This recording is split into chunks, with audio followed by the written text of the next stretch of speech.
Welcome to the deep dive. I am absolutely thrilled about what we're exploring today. Seriously, for so long, robots felt like, pure science fiction, just factories or maybe a cool novel. But things are changing incredibly fast. Robotics is evolving at this astonishing speed. What seemed like fiction yesterday is genuinely becoming our daily reality. We're not just talking clunky factory arms anymore. These are sophisticated, adaptable, intelligent machines that really poised to reshape, well, everything. So in this deep dive, our mission, as always, is to cut through all the noise. We want to pull out the really important stuff from the sources you've shared. We're taking a good look at the cutting edge of robotics in 2025. We'll explore the global leaders, the big tech advancements, and then we'll zoom right in on Italy's unique situation, its innovation, its market. The goal is to help you understand what's actually significant, without getting bogged down in too many technical details. Okay, let's unpack this. It really is a fascinating time. And I think the first thing that jumps out when you look at the sources is how AI, artificial intelligence, has just completely reshaped robotics. It's not just like a add-on feature anymore. AI is really the core engine driving this whole revolution. But that's a crucial point. So it's not just making robots smarter in some vague way. How is AI actually changing what they can do? What new capabilities are popping up? Well, it's a fundamental shift. With AI, these machines aren't just following rigid, pre-programmed paths. They're learning. They learn from experience. They adapt to really complex environments, sometimes unpredictable ones, in real time. And maybe most importantly, they're starting to work collaboratively with humans. This is where we get cobots. Cobots, right, collaborative robots. Exactly. Designed specifically to share workspaces and tasks safely with people. Their versatility is just skyrocketing because of this ability to learn and adapt on the fly. That makes total sense. So they're becoming less like simple tools and more like actual partners almost. Are there specific types of robots leading this charge? Are certain forms really taking off now? Oh, absolutely. One of the biggest trends is the rise of humanoid robotics. I mean, as a really significant sector, we're talking robots built, roughly in human form. This lets them operate in spaces designed for people. Think about Tesla's Optimus. It's already in pilot phases, learning to navigate factory floors, doing tasks autonomously. Wow, already in pilot phase. Yeah, and Agility Robotics has Digit, their bipedal robot, which is great for logistics. Then there's UBTech Robotics Walker S1. That one's already working in major Chinese factories. These aren't just lab experiments, they're deployed. And a lot of this capability comes from things like generative AI. Generative AI, how does that apply here? Well, it essentially allows the robots to come up with new solutions or interpretations themselves to handle unexpected situations. And that's combined with 3D artificial vision, so they can see and build a dynamic understanding of the space around them, much like we do. It's quite sophisticated perception. Okay, so it's perception, interpretation, even creation of new actions. That's incredibly advanced stuff. Looking ahead then, what are the really key technological trends shaping the next few years in robotics? Well, first off, as you said, they're just getting smarter constantly. Thanks to AI, they process data in real time, they learn autonomously, they get better over time. This continuous learning loop is really transformative. And I guess that intelligence is what's fueling the massive growth we're seeing in humanoids. The projections are just wild, aren't they? Somewhere between, what, $4.8 billion and maybe $38 billion by 2035. That's a huge range, but still. Yeah. Massive growth. It's exponential, yes. And beyond humanoids, remember those cobots we mentioned? They're really improving safety and productivity in factories. Plus, you have autonomous mobile robots, AMRs, making huge strides in logistics, construction, even personal assistance. They navigate complex spaces all by themselves.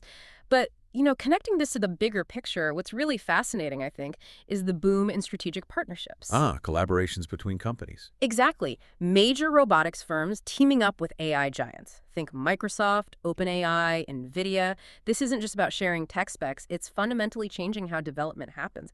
It means robots can leapfrog capabilities through software updates and shared AI models, not just slow hardware changes. The pace is just accelerating like crazy because of this AI synergy. Okay, here's where it gets really interesting. That synergy, that feedback loop.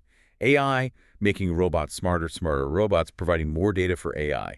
It's like they're pulling each other forward. So who are the main players? Which countries are really driving this rapid evolution? Let's talk global leaders. Well, the United States definitely stands out, particularly in innovation. You've got the big names like Tesla with Optimus, Agility Robotics, Figure. They have this strong integration of cutting-edge AI. Plus, that whole vibrant startup ecosystem really fuels progress there. Yeah, and these aren't just concepts like Figure 02 that humanoid is already being tested on BMW assembly lines. That's a huge leap from lab to factory floor. Shows real leadership. It absolutely does. Then you look at China, they have incredibly robust production capabilities, especially for humanoids.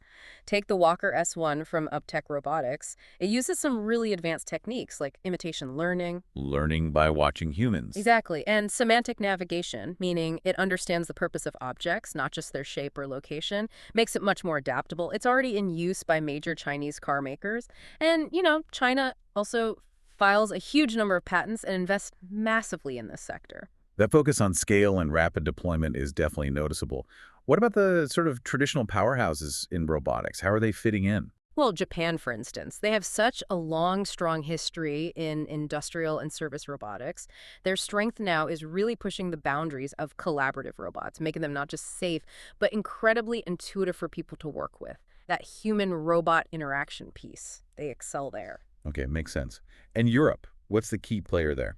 Germany is generally seen as the European hub, particularly for industrial robotics. You have companies like KUKA, real giants in advanced manufacturing. They focus on those heavy-duty, high-precision robots that are kind of the backbone of automation globally. Right. And South Korea.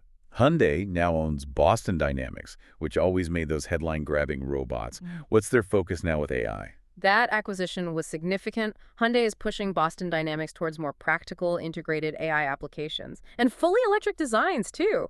Look at the new Atlas robot. It's gone fully electric. It's moving beyond just those amazing acrobatic demos towards actual complex industrial and construction tasks.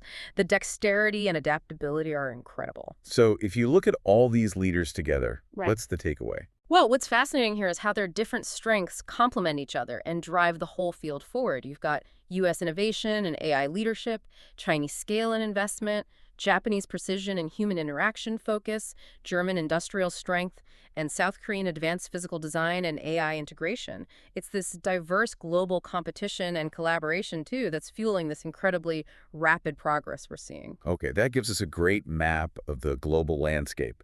It's really interesting then to zoom in on a specific country like Italy.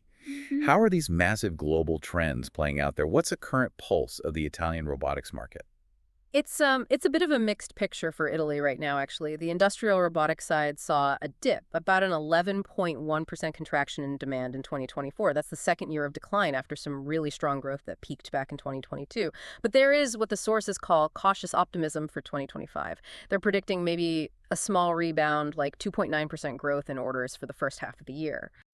Okay. So a downturn, maybe reflecting broader economic stuff, but potentially turning a corner.